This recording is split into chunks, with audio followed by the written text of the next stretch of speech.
v. Wellmont Health Systems et al. We'll hear from the appellant. Good afternoon. Kerry Bauer with the Knoxville Bar on behalf of the plaintiffs in this matter. If it pleases the court, I would like to reserve 6 minutes of my time for rebuttal. How about 5? That's usually about the most we do. Okay, that's fine. There's 2 of them and 1 of me, so I thought They maybe still they'd just work get, they still just get 15 minutes I understand. total. May it please the court, this matter is before the court on a grant of summary judgment by the trial court.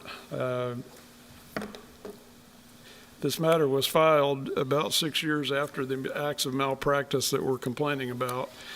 We knew at the start that we would be relying on the fraudulent concealment exception to the statute of repose contained in the Tennessee Medical Malpractice Act.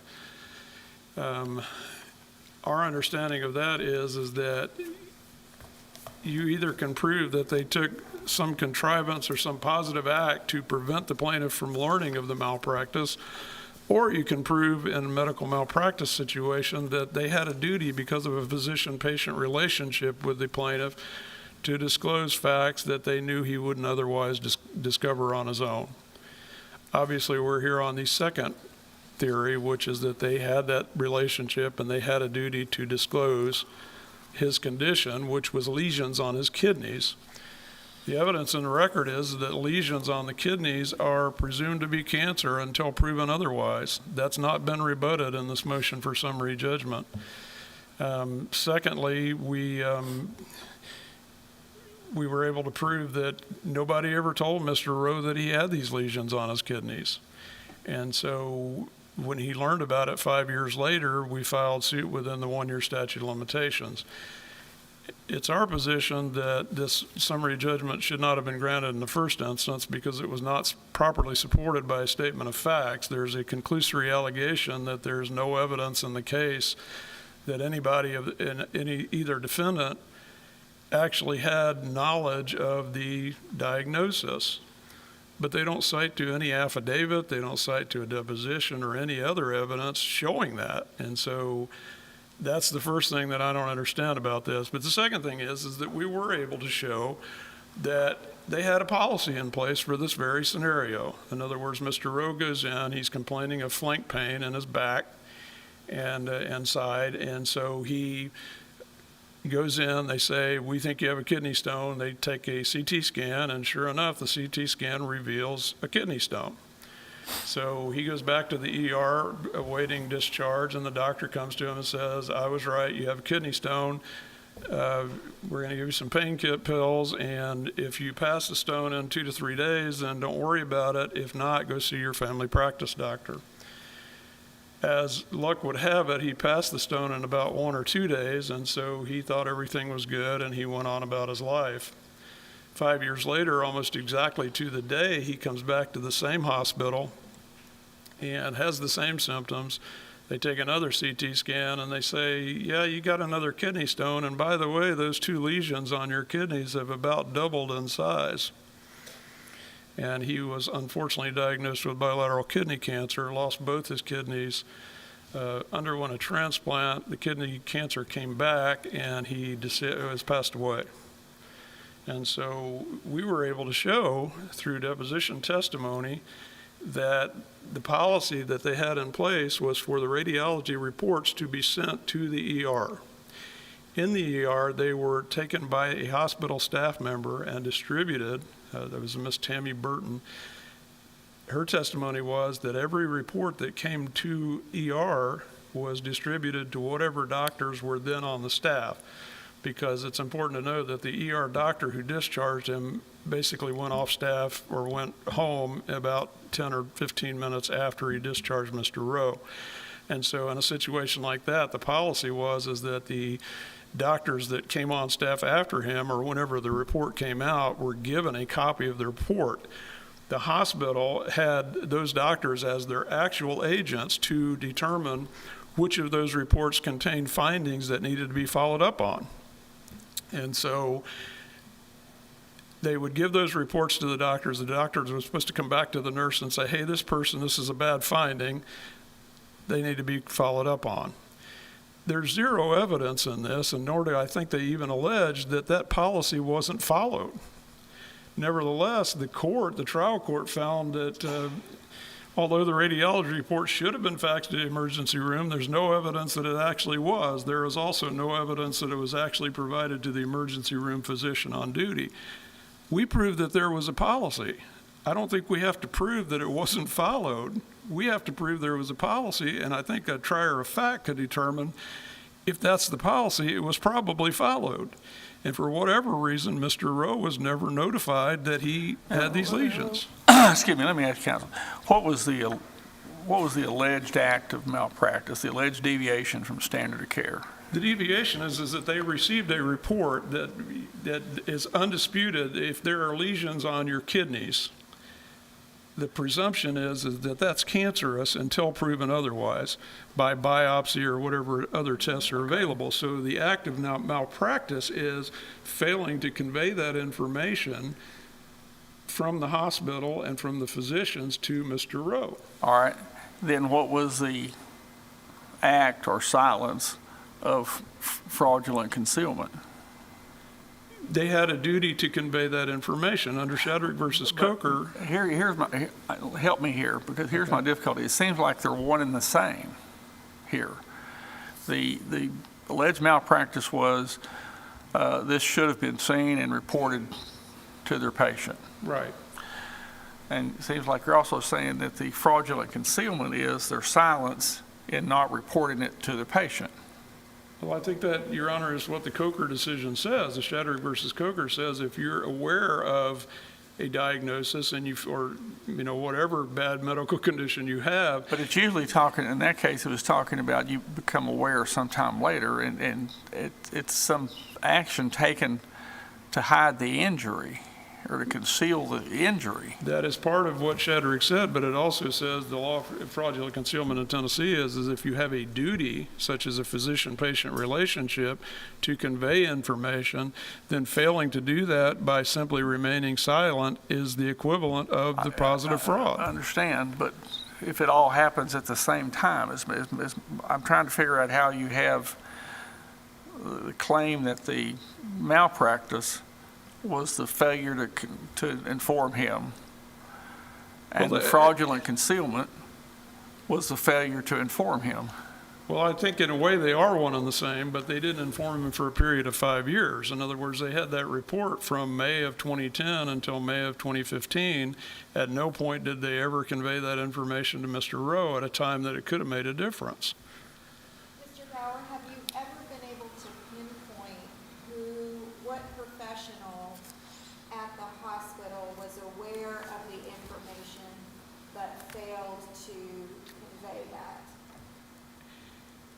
As far as pinpointing the name of a person, no, we can't do that because we tried to do that and they said, we don't know who was working here in 2010. And so, but what we do have is testimony that's unrebutted that every one of the doctors that were on shift when that report came down, which would have been about 4:30 the next afternoon, or really the same day, the same afternoon, they would have gotten that report. And so I think it's reasonable for a jury to say, okay, they got the report, they saw that there was bad findings on it, and for whatever reason, I don't think we have to prove they did it intentionally, for whatever reason, they failed in that duty to convey that information. So we know for sure that the radiologist who's an agent of the hospital had that information, and we know that the policy... But isn't that the malpractice? I'm sorry? Isn't that what you claim is the malpractice? Is failing to notify the patient. Yes. Right. It is. Okay, and the silence that you say was fraudulent concealment, was that exact same failure to notify the patient? I think it is, and I think that's what, at least the way I understand Shadrick versus Coker, is that's what it says, is that if you have a duty to convey information that you know, in other words, this is not a misdiagnosis case, this is a case where they knew the diagnosis, they just didn't tell the patient. Okay. Your time's expired. You have your time for rebuttal. Thank you, Your Honor. Yes. You all divided your time over here, the appellees? I do not think I'll take 7.5 minutes. So, who's equally? Okay. Well, how much would you, He'll fuss at me after it's over. yeah, how much would you like so we can set the time up? Okay, set it for 8 minutes. How 8 about that? minutes. Okay. All right. My name is Jimmy Miller. I'm here on behalf of the hospital. And I guess I want to tell you a few more facts that are undisputed. It's undisputed that, you know, the hospital has a technology system. You know, the radiologist may or may not have been in the hospital. That hasn't been determined, but the radiologist dictates the report, and he did in this case. And before the patient left the hospital, that report was available to Dr. Harris on they call it a PACS system, PACS. And so Dr. Harris' testimony is that he looked at the images himself, and he did not look at the report, the electronic report, if you will, the PACS system. Preliminary report from the radiology. Yes, sir. Yes, sir. And so in terms of what was concealed or not concealed, it was unknown to the hospital that at that time, until the lawsuit was filed, until we took Dr. Harris's deposition, several years later, that he did not look at the PACS system, that he just pulled up the images, and he saw a kidney stone, which was the reason he ordered the CT. He did not look at the preliminary result that was available to him, and we've proven by entries and the timing and so forth, and there's no dispute that that was available. But he called it a kidney stone, and I think he did have a kidney stone, because the rest of the testimony is that he did in fact pass a kidney stone. All right. Let me make sure I understand. So Okay. in this, what the trial court had for it on the motion was that the doctor, the ER doc, had the preliminary report available but didn't look at it, That's correct. and that he looked at the imaging himself, Yes. and that he saw a kidney stone but did not see the lesions. That's right.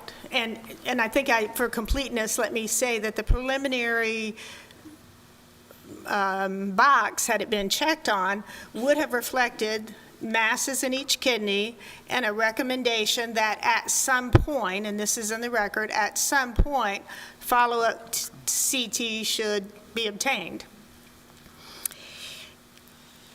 The patient is discharged from you know the rest of the story. The patient went home, he passed a kidney stone, he was not seen, didn't have another CT until 2015. Again, from the hospital having a duty to, in the case, I mean, there's an agency theory and I guess a theory that the hospital did something wrong.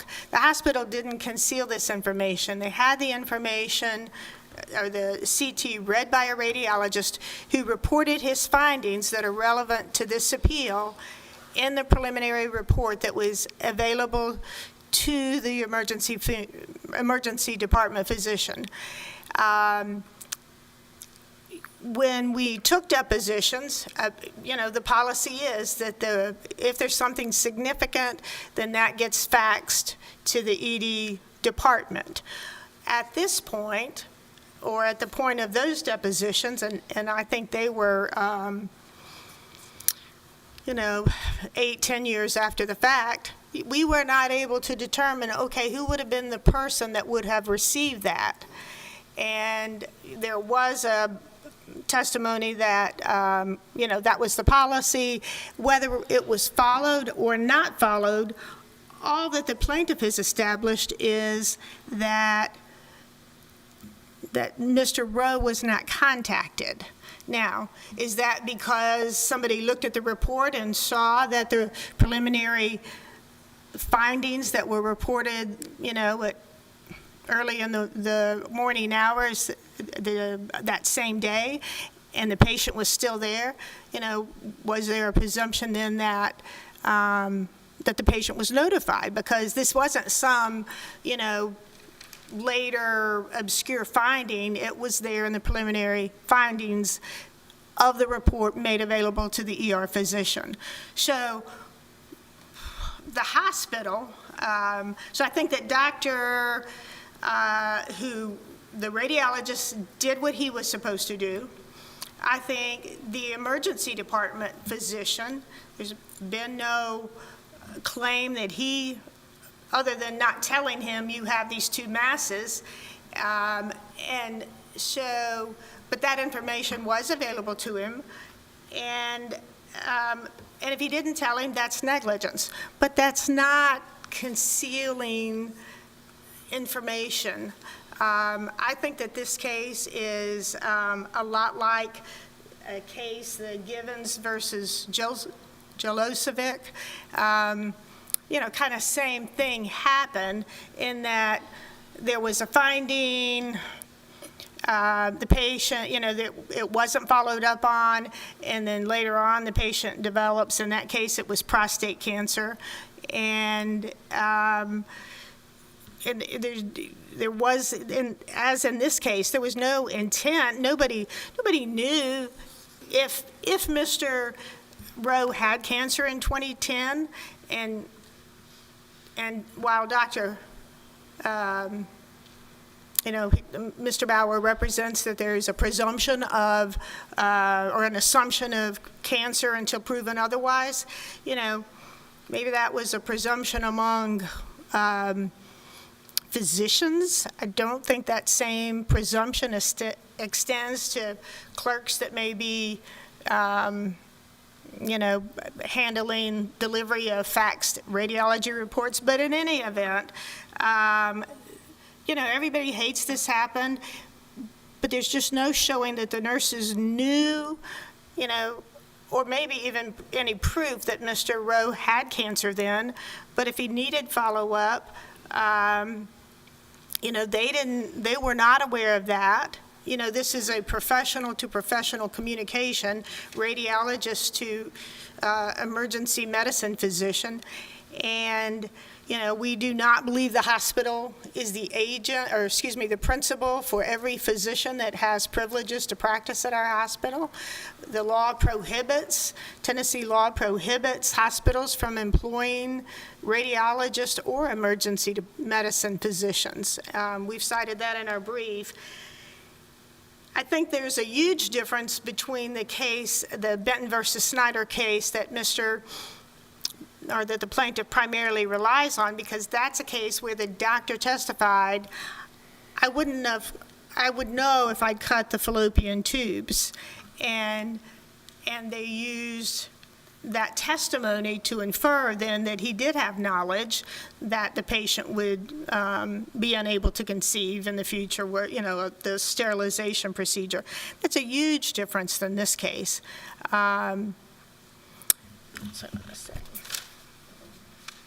It's the Benton versus Snyder case is the one that he relies on. The nurses or other staff of the hospital did not have any information what Dr. Harris conveyed to the patient. We've been at this case a long time. I mean, the judge gave the plaintiff what amounted to 9 months for additional discovery. And there is scant, or we say there's no evidence that anyone knew that Mr. Rowe was going from the hospital, and I don't think Dr. Harris knew that Mr. Rowe was at risk for the development of cancer. So I think that Chancellor Priester did a good job of talking about how it's easy to conflate and I appreciate that the courts picked up on this also, negligence and fraudulent concealment. One is not the same as the other. We've given you some time over the 7.5 minutes. We'll give you, when you get to your rebuttal, instead of the 5, we'll give you 7 minutes, because I let everybody know, so. It goes quick, Your Honor. It does go quick.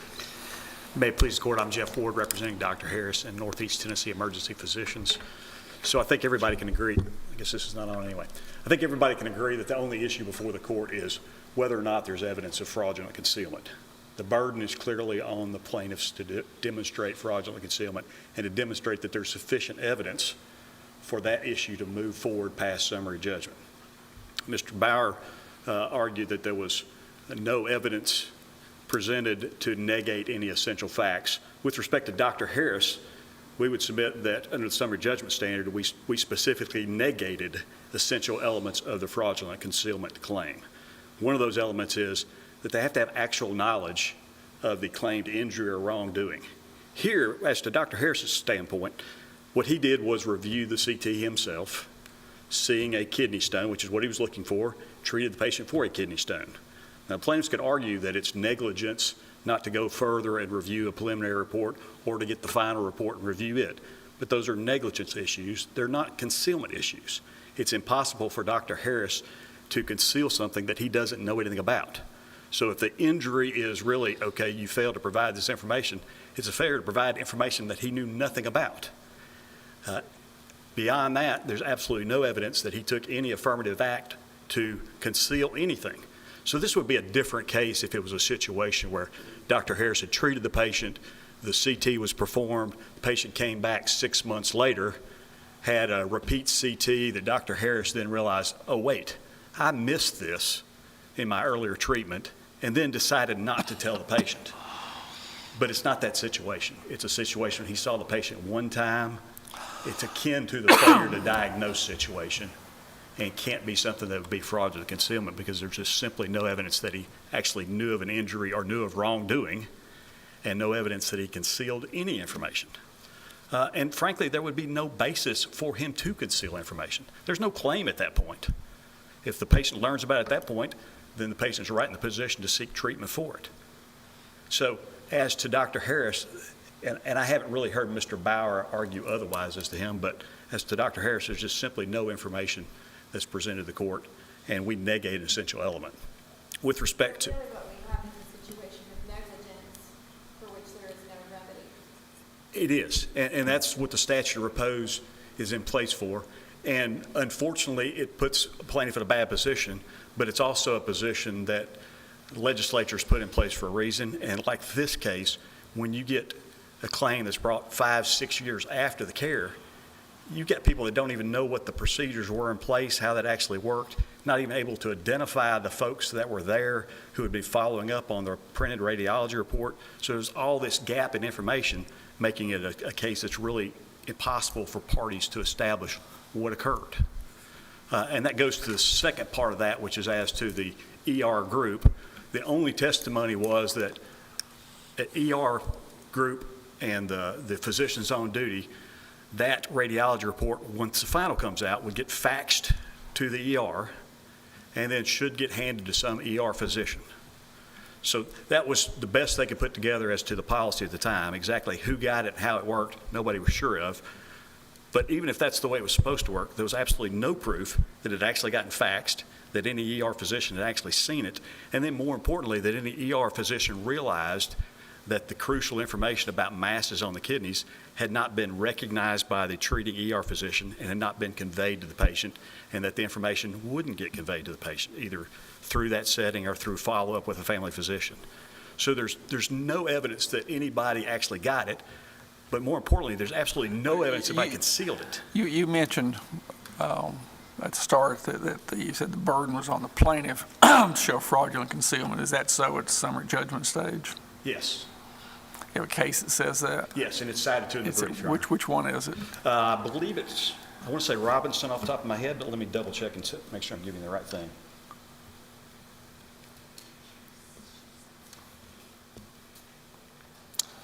Robinson versus Baptist Memorial Hospital, 464 Southwest 3rd, 3D 599, and at least I'm referring to page 611.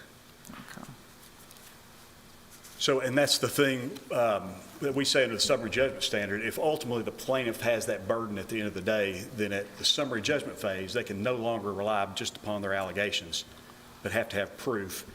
And I don't know exactly why Chancellor Priester went back to give additional time for discovery, but she did. She initially wasn't going to, but then elected to give additional time just so that the plaintiffs had the opportunity to generate any additional proof if they could. And here the proof just doesn't exist because of the passage of time. So we would submit, Your Honor, this case is not like Shadrack versus Coker, where there the surgeon's actually performing a surgery, putting in pedicle screws, the patient has continued problems, removes the pedicle screws, patient continues to have problems, and instead of telling the patient that pedicle screws are experimental and that they can cause all these problems you're having, the doctor just remains silent about it. Here, nobody knew the information hadn't been conveyed to begin with, and nobody concealed it. And it was just 5 years later that something came up again when the patient then was told about it. So we would submit this just simply isn't a fraudulent concealment case. Thank you. Give him, appellant give him 7 minutes on rebuttal instead of the 5. So. Your Honor, I could be wrong, but I don't believe anywhere in any of the briefing of this case, and certainly not in the statement of facts, has it ever been alleged that the report wasn't faxed to the ER and that it wasn't given to the physicians. The judge accepted that argument without any citation to the record, but I think the trier of fact could conclude they did follow their policy. Who has the burden at the summary judgment stage of showing fraudulent concealment? I think that's a good question. At least that there's an issue as to fraudulent concealment. I'm sorry? At least that there is an issue as to fraudulent concealment at summary judgment stage. Without stopping and taking a break and researching that, I don't know that they're not right. In other words, initially, when you file a case that's at more than 3 years from the act of malpractice, then immediately you've got an issue with the statute of repose. So as soon as they raise that issue with the statute of repose, then I think there is some burden on the plaintiff to say, here's why we think the statute of repose shouldn't apply in this case. We allege that in our original complaint, but not as adequately as we'd like, so we filed an amended complaint to more fully set that out.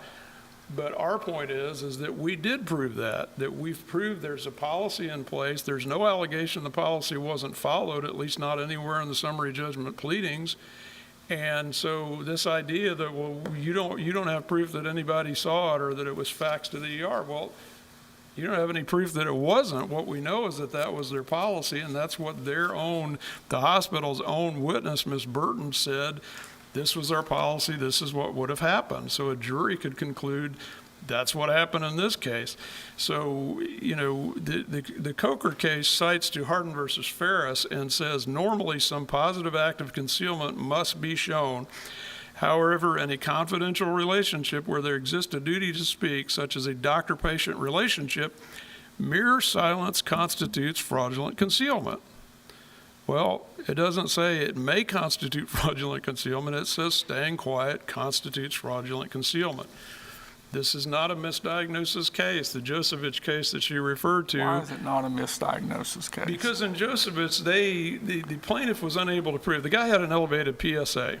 And elevated PSA is notable for cancer. It's one of the main reasons that your PSA would be elevated, but it also can be elevated in benign prostatic hypertrophy or other conditions that are not necessarily life-threatening. The plaintiffs in that case admitted we can't prove that they knew he had cancer. In this case, nobody has even raised the issue of whether or not that the presumption that I alleged is incorrect. And that is that when you see lesions on the kidneys, you presume that they're cancer until proven otherwise.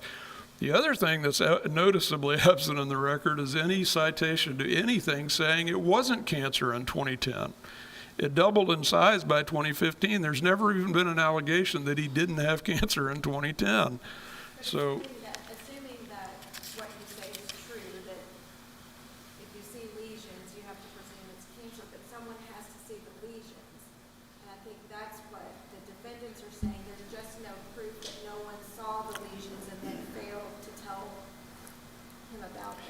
Well, the proof that we have of that, and I don't know how else to prove this, in other words, the court did finally give us time to do more discovery. We asked for the people that were on staff the next day.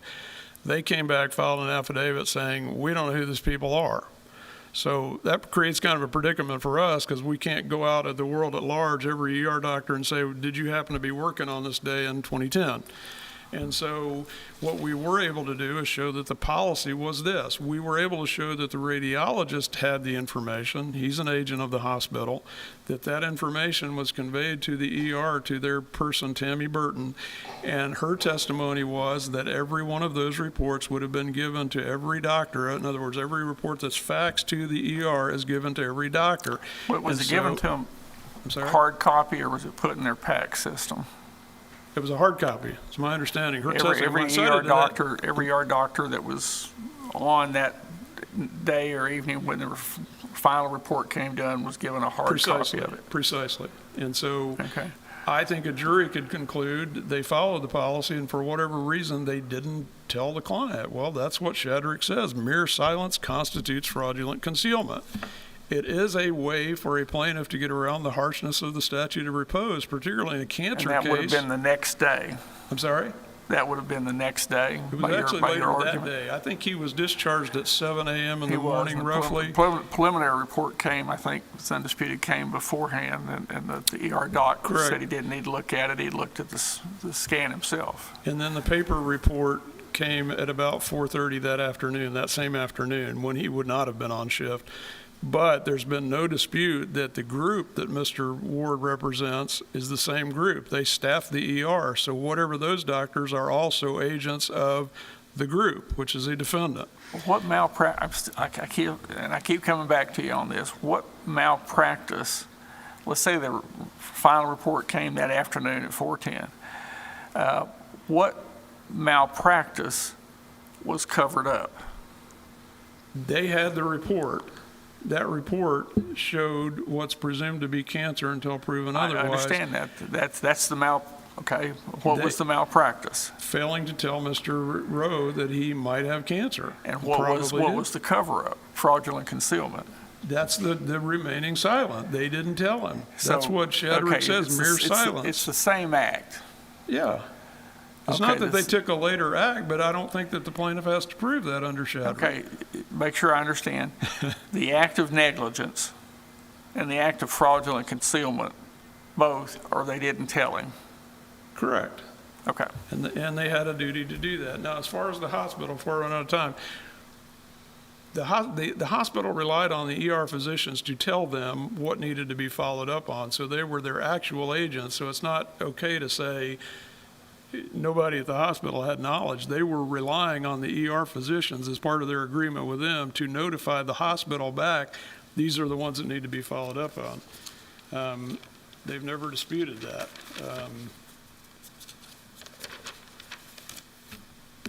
As far as Dr. Harris, there's not a lot of evidence there. I think he did testify. I never looked at the PACS system as far as looking for that report. Again, how do I disprove what he did or didn't do? I think that that's a jury question. The jury could say he looked at it and just didn't think it was significant or whatever. So, but all of those doctors, again, are the same group. So even if Harris were to get off because he didn't bother to look at the PACS system, that doesn't let the group off because they're all the same agents. They're agents of the group and of the hospital. I think I'm about out of the extended time as it is. Are there any more questions? I hear none. All right. So, Appreciate it. thank you. Court's thanks to counsel for all parties. We appreciate your oral argument today and the briefs on this case. Well, so,